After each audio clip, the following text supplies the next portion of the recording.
the dust kicked up by Rosalind's worn boots as she stumbled down the main street of Copper Ridge, her stomach twisted with hunger.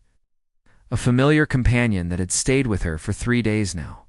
The small frontier town buzzed with activity as miners, cowboys, and merchants went about their business. But none of them spared a glance for the young woman whose dress had seen better. Dazed, Rosalind clutched the torn shawl around her shoulders, trying to hide the patches and stains that told the story of her desperate journey. She had walked for weeks to reach this town, following rumors of work and opportunity. Her father's death had left her with nothing but debts, and her stepmother had wasted no time in throwing her out of the only home she had ever known. The smell of fresh bread drifted from Murphy's bakery, making her mouth water and her knees weak. She pressed her face against the window, watching as the baker's wife arranged golden loaves on wooden shelves. Her reflection in the glass showed a thin face with hollow cheeks and dark circles under green eyes that had once sparkled with hope. A rough hand grabbed her shoulder, spinning her around. "You been standing here for an hour, girl? You buying something or just window shopping?" Murphy himself stood before her, his flour-dusted apron stretched over his round belly. His face was red from the heat of the ovens, and his small eyes looked her up and down with obvious disapproval. "I'm sorry, sir. I was just... The bread smells wonderful." Rosalind's voice was barely above a whisper, smelling don't pay for nothing. "You got money?" She shook her head, shame burning her cheeks. Murphy's expression hardened. He was about to shoo her away when his wife appeared at the doorway. "What's going on here, Patrick?" "Just some vagrant bothering our customers," Murphy replied, not taking his eyes off Rosalind. Mrs. Murphy studied the young woman more carefully. She saw beyond the dirty clothes and tangled hair to the desperate hunger in those green eyes. "When did you last eat, child?" 3 days ago, ma'am." The admission came out in a rush. Along with tears that Rosalind had been holding back, Mrs. Murphy's heart softened, but her husband stepped between them. "Don't go getting soft on me, Mary. We can't feed every beggar that wanders into town." "Please," Rosalind said, her voice cracking. "I'll do anything for just a small piece of bread. Anything at all." The desperation in her voice made both the baker and his wife exchange glances. Murphy's eyes took on a calculating look as he studied her young face and the curves that even her ragged dress couldn't completely hide. "Anything?" he asked, his voice taking on a different tone. Mrs. Murphy shot her husband a warning look, but he ignored her. The bakery had been struggling lately with fewer customers and rising costs of flour. An idea was forming in his mind, one that made his wife's stomach turn. "There might be something you could do," Murphy said slowly, "but it wouldn't be proper work if you understand my meaning." Rosalind's heart sank as she realized what he was suggesting. She had heard whispers about girls who had fallen so low they sold themselves for basic necessities. The thought made her sick, but the gnawing hunger in her belly was becoming unbearable. "Patrick." "No," Mrs. Murphy hissed, but her husband held up a hand. "Business is business." "Mary, the girl says she'll do anything." Rosalind closed her eyes, feeling as though she was standing at the edge of a cliff. Everything she had been taught about dignity and self-respect warred with the brutal reality of her situation. She thought about her father, wondering what he would say if he could see her now. Double quotes, she started, then stopped, unable to form the words. "Take your time deciding," Murphy said with a cruel smile, "but decide quick. I got a delivery to make later, and I could use some company." Just then, sound of horse hooves on packed dirt drew their attention. A tall man in a black hat rode up to the hitching post in front of the general store across the street. Even from a distance, there was something commanding about his presence. His clothes were well-made, but practical, and the way he sat his horse spoke of confidence and authority. "That's Ezekiel Thornton," Mrs. Murphy whispered. "He owns the biggest ranch outside of town." Rosalind watched as the man dismounted with fluid grace. He was younger than she had expected, maybe 30 years old, with broad shoulders and long legs. When he turned in their direction, she caught a glimpse of sharp features and dark hair beneath his hat brim. "Rich as sin and twice as handsome," Murphy muttered. "But he keeps to himself mostly. Been a widower for 2 years now." The rancher tied his horse and started walking toward the bakery. Murphy quickly straightened his apron and put on his best business smile. but his grip on Rosalind's arm tightened. "Think about my offer, girl. It's better than starving in the street." Ezekiel Thornton pushed open the bakery door, the bell jingling overhead. Up close, Rosalind could see that his eyes were a deep brown, almost black, and they seemed to take in everything at once. When his gaze landed on her, she felt exposed, as if he could see right through her desperate facade. "Good afternoon. Murphy. Mrs. Murphy." His voice was deep and measured with just a hint of a southern accent. "I need 2 loaves of your wheat bread for my cook." "Of course, Mr. Thornton." "Mary, get the man his bread." As Mrs. Murphy bustled inside, Ezekiel's attention returned to Rosalind. She tried to look away, but something in his expression held her gaze. There was no judgment there, no cruel calculation like she had seen in Murphy's eyes. Instead, there was something that might have been concern. "Are you all right, miss?" he asked quietly. The simple question, asked with genuine care, nearly broke her composure. She nodded quickly, not trusting her voice. Murphy stepped closer to her, his hand still on her arm. "She's fine, Mr. Thornton. Just discussing some business arrangements." Something flickered in the rancher's dark eyes, and his jaw tightened almost imperceptibly. He looked from Murphy's possessive grip to Rosalind's pale face. She saw understanding dawn in his expression. The moment stretched between them, filled with unspoken tension and possibility. Ezekiel Thornton studied the scene before him with the sharp eye of a man who had learned to read people quickly. The baker's possessive grip on the young woman's arm, her obvious hunger and desperation, and Murphy's calculating smile told a story that made his blood run cold. "What kind of business arrangements?" Ezekiel asked, his voice carrying a quiet authority that made Murphy shift uncomfortably. "Nothing that concerns you, Thornton. Just helping a young lady find work suited to her. ... Skills." The way Murphy said the word skills made Rosalind flinch. She wanted to disappear into the wooden planks beneath her feet. But the rancher's steady gaze somehow gave her strength to keep her chin up. Mrs. Murphy returned with 2 wrapped loaves, her face troubled as she sensed the tension in the air. "Here's your bread, Mr. Thornton. Thank you." Ezekiel paid for the loaves, but made no move to leave. Instead, he addressed Rosalind directly. "Miss, might I ask your name?" "Rosalind Hayes," she replied, surprised by her own boldness in answering. "Miss Hayes, have you eaten today?" The simple question cut through all pretense. Rosalind's shoulders sagged as she shook her head. "No, sir. Not for 3 days." Murphy's grip tightened on her arm and she winced. "Now listen here, Thornton. The girl and I were in the middle of negotiations. She's agreed to work for me. I haven't agreed to anything," Rosalind said suddenly, finding courage she didn't know she possessed. The hunger might be making her weak, but it hadn't destroyed her spirit entirely. Ezekiel stepped closer, and Murphy instinctively released her arm. The rancher was several inches taller than the baker, and there was something about his quiet confidence that suggested he was not a man to be crossed. "Miss Hayes, would you join me for supper at the hotel restaurant? I believe they serve a fine roast beef dinner." The offer hung in the air like a lifeline. Rosalind looked between the 2 men, understanding that her choice in this moment would determine the path her life would take. Murphy's face had turned an angry red.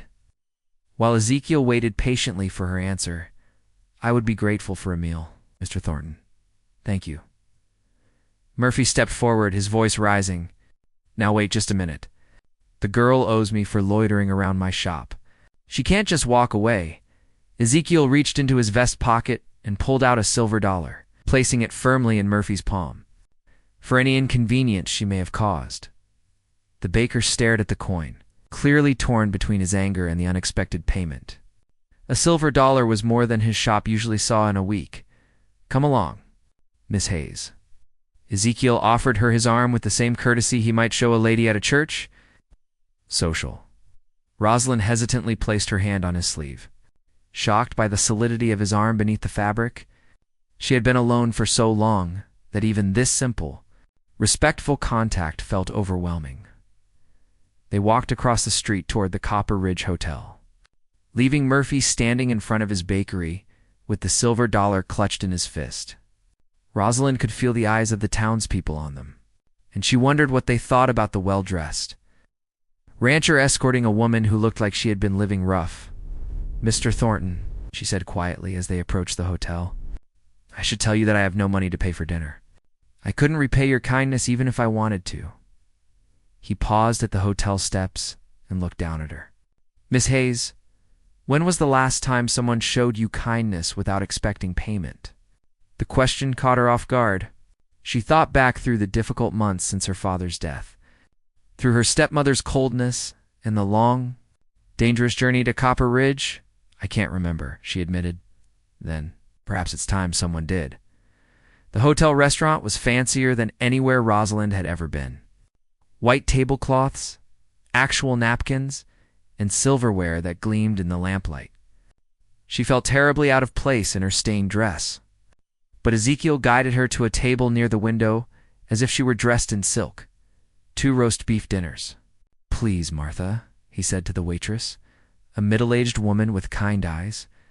"And perhaps some of that apple pie if you have any left, of course." "Mr. Thornton." Martha's gaze lingered curiously on Rosalind.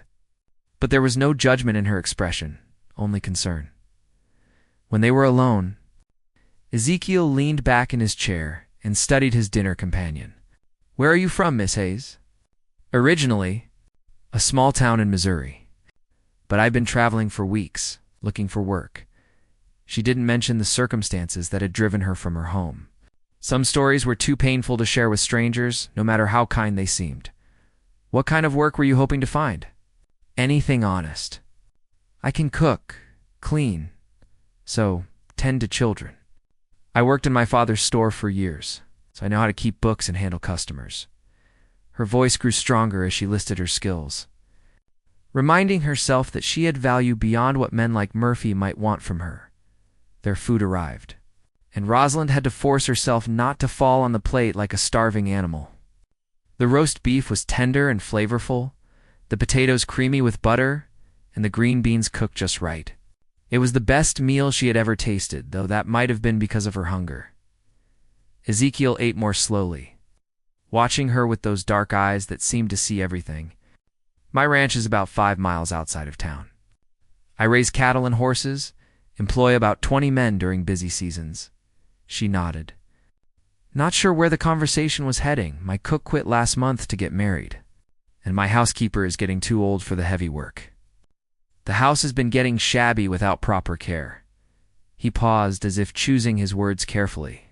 "I could use someone reliable to help run the household." Rosalind's fork stopped halfway to her mouth. "Are you offering me work, Mr. Thornton?" "I am.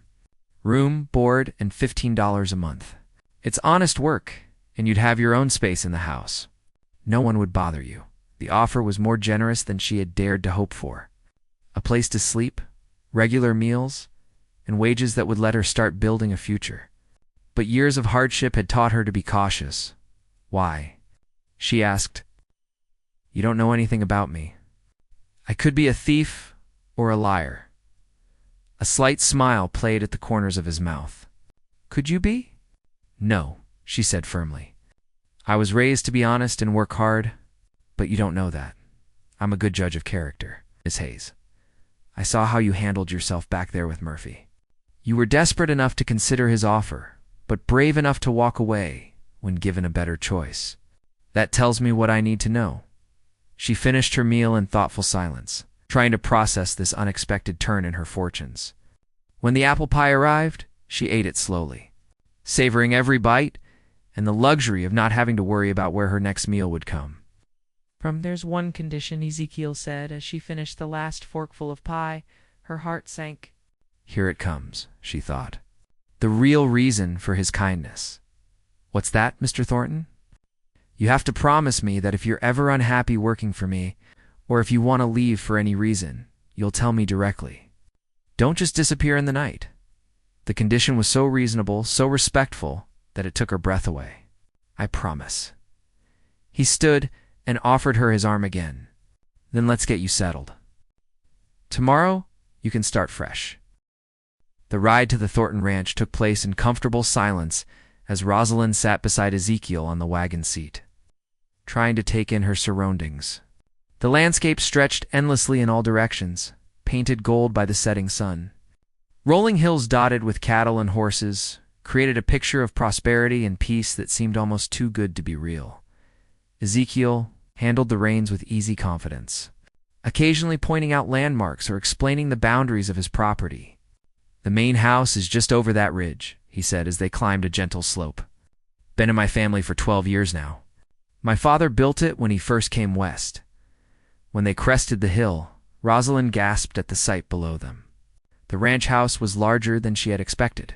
A two-story structure built of solid timber with a wide front porch that wrapped around two sides. Flower boxes sat beneath the windows, though they looked neglected, and the white paint was beginning to peel in places. Several outbuildings dotted the property, including a large barn, a bunkhouse for the ranch hands, and various storage sheds.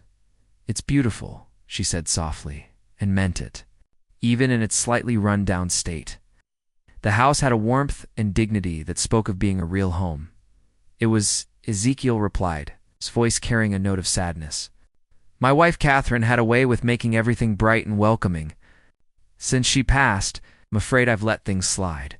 This was the first time he had mentioned his late wife directly, and Rosalind felt the weight of grief in his words.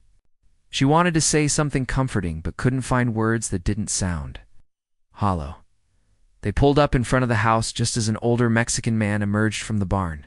He was short and stocky, with graying hair and hands that spoke of decades of hard work. His weathered face broke into a grin when he saw Ezekiel. "Senor Thornton, welcome home. I see you brought a guest. Miguel," this is Miss Hayes.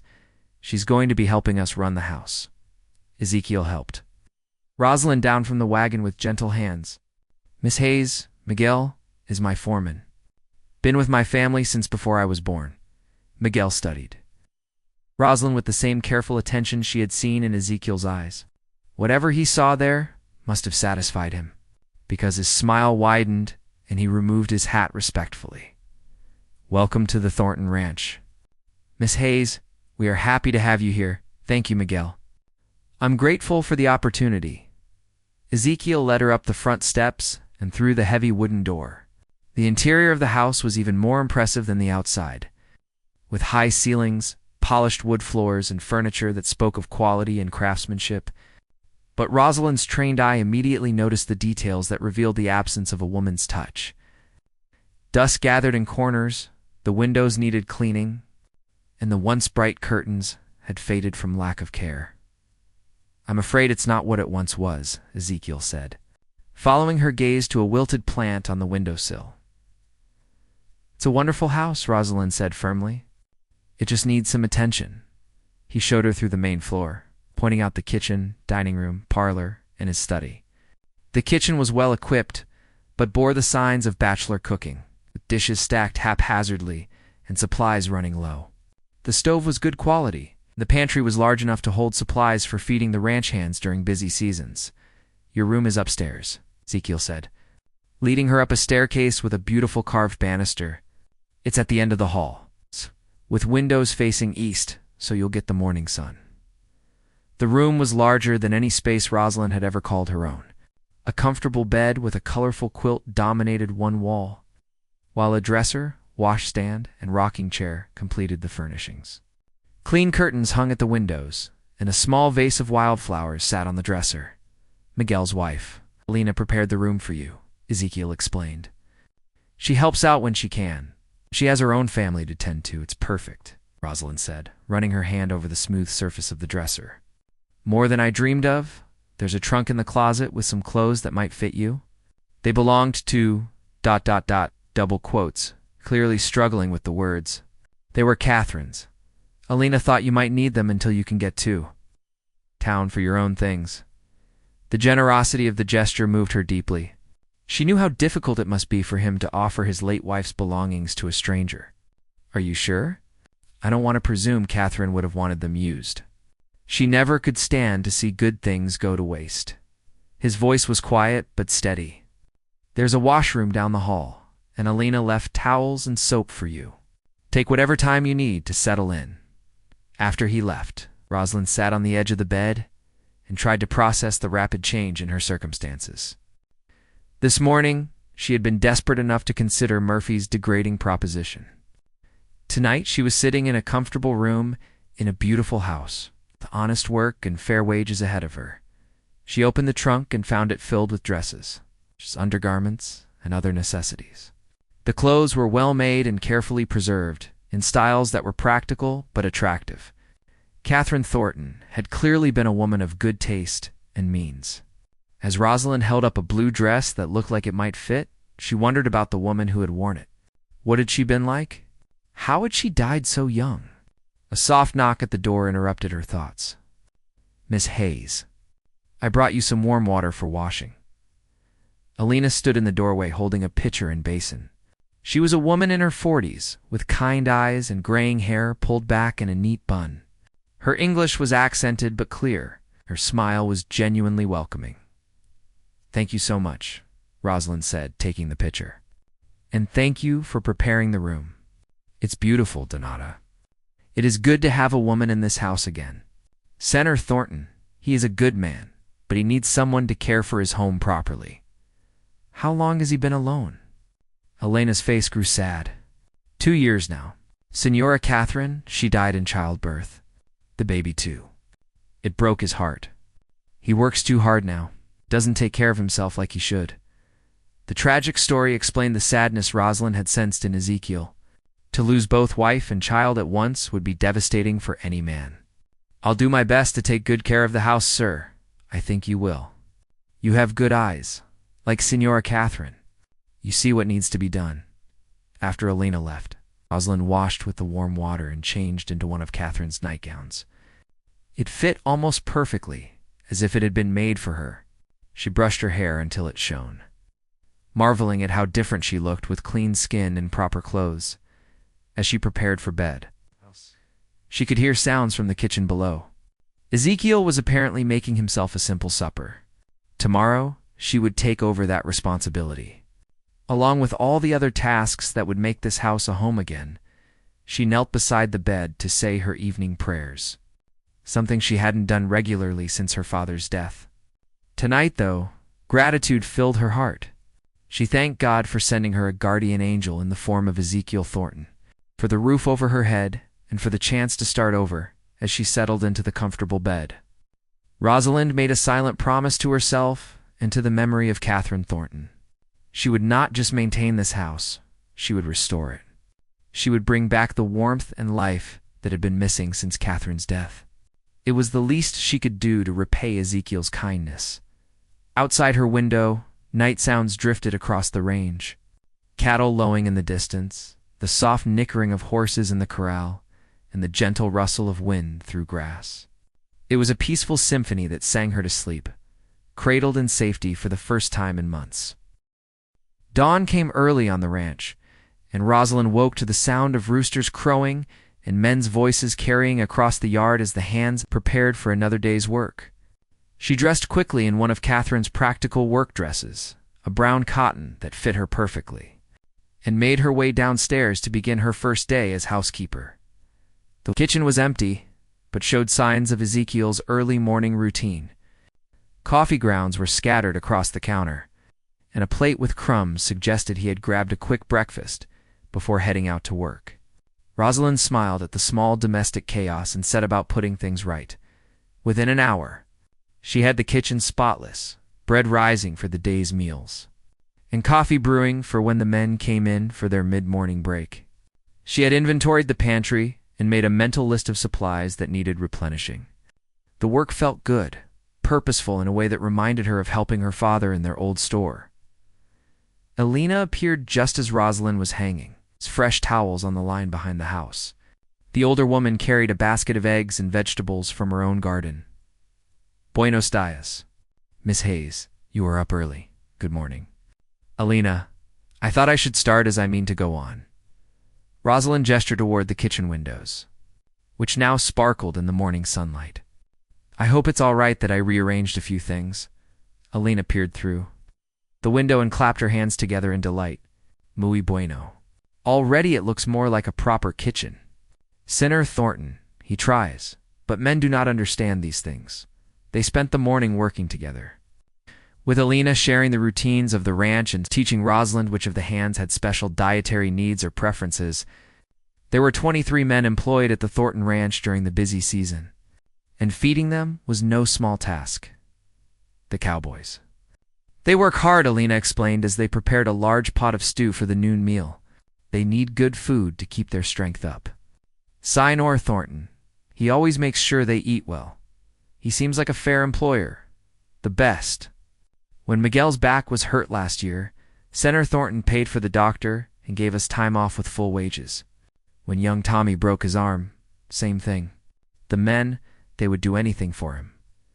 Around midday, the hands began filtering into the kitchen for their meal. They were a diverse group, ranging from weathered veterans of the range to young men barely out of boyhood. All of them removed their hats respectfully when they saw Rosalind, though she caught them stealing curious glances. "Boys, this is Miss Hayes," Miguel announced. "She's going to be taking care of the house and cooking for us." A chorus of "Pleased to meet you, miss, and welcome to the ranch" filled the kitchen. Rosalind served the stew with fresh bread and felt a warm satisfaction, as she watched the men dig into their food with obvious appreciation. "Best stew we've had in months," said an older cowboy named Frank. "Begging your pardon, boss," he added as Ezekiel entered the kitchen. No need to apologize for the truth. Frank Ezekiel accepted a bowl of stew from Rosalind, their fingers brushing briefly as he took it. "Miss Hayes, you've been busy. I hope you don't mind that I moved some things around. I thought the kitchen would work better with a different arrangement." "It's your kitchen now," he said simply. "Run it however you think best." After the hands returned to work, Ezekiel lingered in the kitchen. He seemed different in his own home, more relaxed, despite the underlying sadness that never quite left his eyes. "I need to ride into town this afternoon for supplies," he said. "Would you like to come along?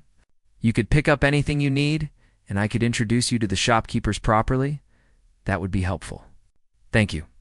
The ride into Copper Ridge gave Rosalind her first real chance to talk with Ezekiel without the pressure of their initial meeting. He pointed out landmarks and shared stories about the early days of the ranch. When his father had first settled the land, it wasn't easy at first, he said as they passed a small cemetery on a hill overlooking the town. Indians, drought, cattle rustlers, diseases that could wipe out half your herd overnight. But my father was determined to build something lasting, and he succeeded. The ranch is thriving. Now it is. There were times when we nearly lost everything. His voice grew quiet.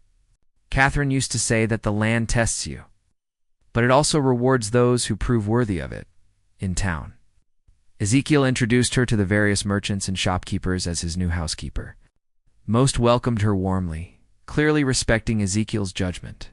However, she noticed a few disapproving looks from some of the women, particularly the banker's wife, Mrs. Henderson, who sniffed disdainfully when she learned that Rosalind was an unmarried woman living at the ranch. "I hope you know what you're doing."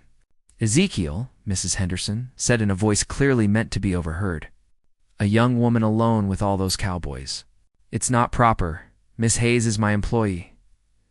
"Nothing more," Ezekiel replied evenly. But Rosalind saw his jaw tighten. At Murphy's Bakery, the reception was decidedly chilly. The baker's wife gave Rosalind a sympathetic look, but Murphy himself glowered from behind the counter. "Fancy that," he said loud enough for other customers to hear. "Our little vagrant cleaned up real nice. Wonder what services she's providing out at the ranch." Ezekiel stepped forward, his voice deadly quiet. "I'd be very careful about what you say next, Murphy." The baker's face went pale at something he saw in the rancher's eyes. "No offense intended, Thornton. Just making conversation. Find a different topic." As they left the bakery with their purchases, Rosalind felt the weight of curious stares and whispered conversations. "I'm sorry," she said quietly. "I don't want to cause problems for you. You haven't done anything wrong," Ezekiel said firmly. "Small towns thrive on gossip, but it will die down once people see that you're just here to work." On the way back to the ranch, they were caught in a sudden rainstorm that soaked them both to the skin. Ezekiel urged the horses to go faster, but they were still a mile from home when lightning began crackling across the sky. "There's a line shack just ahead," Ezekiel shouted over the thunder. "We can wait out the worst of it there." The line shack was a small, one-room building used by cowboys when they were working distant parts of the range.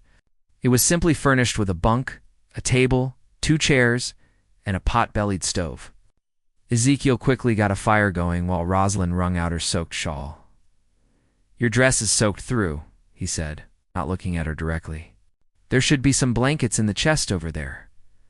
Rosalind found the blankets and wrapped one around her shoulders, grateful for the warmth. The storm showed no signs of letting up, with rain drumming steadily on the roof and lightning still flashing outside the small window. "This could go on for hours," Ezekiel said. Settling into one of the chairs by the fire, they sat in comfortable silence. Listening to the storm and watching the flames dance in the stove, the intimacy of the situation should have been uncomfortable. But instead, Rosalind felt a sense of peace she hadn't experienced in years. "Can I ask you something?" she said finally. "Of course. Why did you really help me yesterday? And don't say it was just Christian charity." He was quiet for so long that she thought he wouldn't answer. Finally, he spoke without looking at her. "I saw myself in your situation. When Catherine died, I was lost, desperate in my own way. If someone hadn't shown me kindness when I needed it most, I don't know what would have happened to me. Who helped you?" "Miguel and Elena. The whole community, really. They brought food, helped with the ranch work, gave me space to grieve, but didn't let me fall apart completely." The vulnerability in his voice touched something deep in her heart. Here was a man who had suffered terrible loss, but had chosen to help others rather than become bitter. "I'm going to take good care of your home," she said softly. "I promise you that." He looked at her then, and she saw something shift in his dark eyes. "I believe you will." Outside, the storm continued to rage, but inside the small shack, something warm and fragile was beginning to grow between them. 3 months passed, like pages turning in a well-loved book, each day bringing new rhythms and deeper contentment to the Thornton ranch. Under Rosalind's care, the house had transformed from a lonely bachelor's dwelling into a true home once again. Fresh flowers graced the tables, curtains billowed clean and bright at sparkling windows, and the smell of fresh bread and hearty meals filled the kitchen. Daily, the ranch hands had quickly grown to appreciate her cooking and gentle manner. She remembered their names, asked about their families, and always made sure there was hot coffee and warm food waiting after long days on the range. Even the most gruff cowboys found themselves softening under her kindness, removing their hats more carefully and watching their language in her presence. But it was the gradual change in Ezekiel that brought Rosalind the most satisfaction. The lines of grief around his eyes had begun to ease, and she occasionally caught him smiling at something she said or did. He had started joining her for coffee in the evenings, sitting at the kitchen table while she mended clothes or planned the next day's meals. Their conversations ranged from ranch business to books they had both read, from memories of their childhoods to dreams for the future. "You've brought life back to this place," he told her one evening as they watched the sunset paint the sky in shades of gold and crimson. They were sitting on the front porch, sharing a comfortable silence after another successful day. "It was always here," Rosalind replied, setting down her mending. "It just needed someone to tend it properly." Their eyes met and held, for a moment longer than was strictly proper between employer and employee. Both felt the growing attraction between them, but neither had spoken of it directly. The memory of Catherine still lived in the house, in the clothes Rosalind wore. In the way, Ezekiel sometimes looked at her with a mixture of longing and guilt. The delicate balance of their relationship was tested when word came that Ezekiel's brother James was coming for a visit. James Thornton lived in San Francisco and had built a successful shipping business. Unlike his quiet, steady brother, James was charming, worldly, and had never met a woman he couldn't charm. "He'll probably try to sweep you off your feet," Ezekiel warned as they prepared for James's arrival. "He's always been the smooth talker in the family. Should I be concerned?" Rosalind asked, amused by what sounded almost like jealousy in his voice. "Just be yourself. Don't let him turn your head with fancy talk about city life and adventures, James." Thornton arrived in a hired carriage from town, dressed in the latest fashion and carrying expensive luggage. He was handsome in a polished way that contrasted sharply with Ezekiel's rugged appeal. Where Ezekiel was quiet strength, James was magnetic charm. "So you're the famous Miss Hayes?" James said, taking her hand and holding it longer than necessary. "My brother's letters have mentioned you frequently, though he failed to mention how beautiful you are." Rosalind extracted her hand politely. "Welcome to the ranch, Mr. Thornton. I hope your journey wasn't too difficult. Worth every mile of discomfort." James replied with a practiced smile. "I can see why Ezekiel has been so content lately." At dinner, James regaled them with stories of his travels and business ventures. He spoke of grand hotels, theater performances, and social gatherings that seemed as foreign to ranch life as descriptions of life on the moon.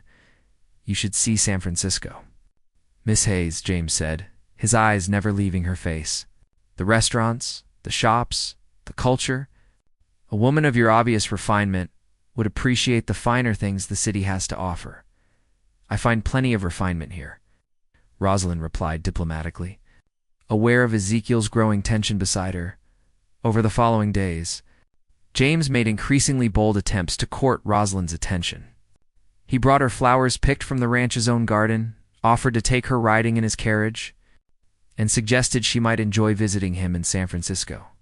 "Think of it," he said one afternoon, when he found her hanging laundry behind the house. "You could have your own apartment, beautiful dresses, servants to do the washing. You're wasting your talents buried out here in the middle of nowhere." "I'm not buried anywhere," Rosalind said firmly. "I'm exactly where I want to be, as a servant." "Come now, Miss Hayes. A woman like you could be the toast of society. I could introduce you to the right people, help you make the right connections.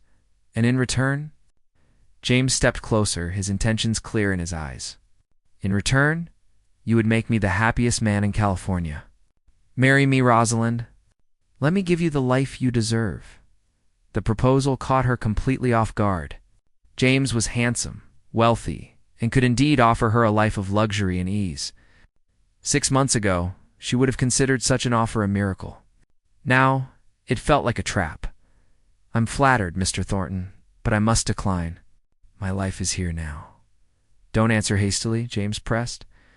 "Think about what I'm offering. Security, position, a chance to be more than just a housekeeper. There's nothing just about honest work," Rosalind said, her temper beginning to rise. "And there's nothing wrong with the life I've built here." James was preparing to argue further when Ezekiel appeared around the corner of the house. One look at the scene told him exactly what was happening. "Is everything all right here?" Ezekiel's voice was deceptively calm, but Rosalind could see the tension in his shoulders. "I was just making Miss Hayes a very generous offer," James said smoothly. "Perhaps you could help convince her that San Francisco would suit her. It's better than this isolated ranch." "I think Miss Hayes is perfectly capable of making her own decisions," Ezekiel replied, "and I think she's already given you her answer." The brothers stared at each other for a long moment, years of rivalry and different values crackling in the air between them. Finally, James smiled his practiced smile and stepped back. "Of course. But the offer remains open, my dear Miss Hayes. Should you change your mind that evening, after James had retired to his room, Ezekiel found Rosalind sitting on the front porch steps, staring up at the star-filled sky. "Regrets?" he asked quietly, settling beside her. "About what?" "Turning down my brother's proposal? He could give you things I never could."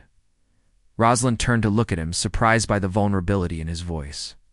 "What makes you think I want those things?" "Every woman wants security, comfort, place in society. Not every woman." She was quiet for a moment, gathering her courage. "Ezekiel, in these months I've lived here, I've found something more valuable than anything your brother could offer." "What's that?" "I've found home. I've found peace. I've found... ...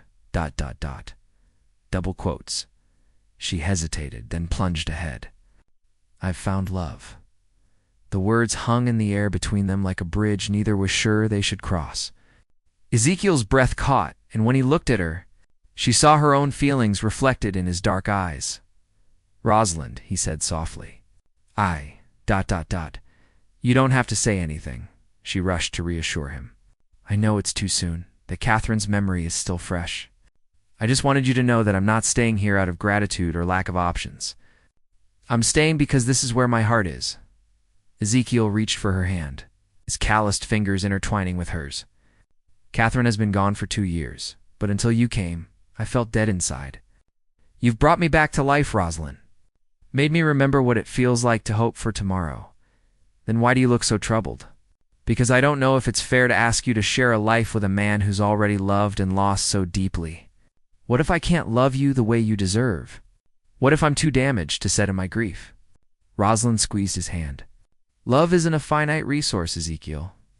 Loving Catherine doesn't mean you can't love again, and loving someone new doesn't diminish what you shared with her. Your heart is big enough for both of us." He lifted their joined hands to his lips and kissed her knuckles gently. "How did you become so wise?" "Loss teaches wisdom, if you let it. Pain can make you bitter, or it can make you compassionate. You chose compassion when you helped me. Now let me help you." They sat in comfortable silence, hands linked, watching the stars wheel overhead. Both felt the rightness of the moment, the sense that they had found their way to where they belonged. In the morning, James would continue his campaign to win Rosalind. But tonight belonged to them, and the quiet acknowledgement of love that had grown slowly, surely, and strong enough to weather any storm. The morning after Ezekiel and Rosalind's intimate conversation brought an unwelcome intrusion. James appeared at breakfast, determined to extend his visit and court Rosalind properly, despite her previous rejection. "I've been thinking about our conversation yesterday," James announced. "Allow me to court you properly. I'll extend my visit for another week." Rosalind set down her coffee cup with deliberate precision. "Mr. Thornton, I appreciate the honor, but my answer remains the same. I'm not interested in being courted by you or anyone else. My place is here," James persisted, questioning whether she truly wanted to remain a servant forever, asking about marriage and children. When Ezekiel quietly defended her right to choose, James launched a cruel attack. "Come now, brother. Surely you're not so naive as to think she'll be content to spend her life keeping house for a widower who's more married to his dead wife than interested in the living woman right in front of him." The words hit their mark. Ezekiel went pale, all the previous night's progress seemingly crumbling under James's calculated assault. Rosalind's anger flared. "That's enough. You will not speak about Catherine's memory or your brother's grief in that manner." Ezekiel excused himself abruptly, claiming he needed to check the cattle. After he left, James pressed his advantage, attempting to manipulate Rosalind by attacking Ezekiel's character and revealing damaging information about Catherine. "Catherine wasn't the saint he's made her out to be," James said quietly. "She was restless, ambitious, always talking about leaving this ranch. The night she died, she was planning to run away.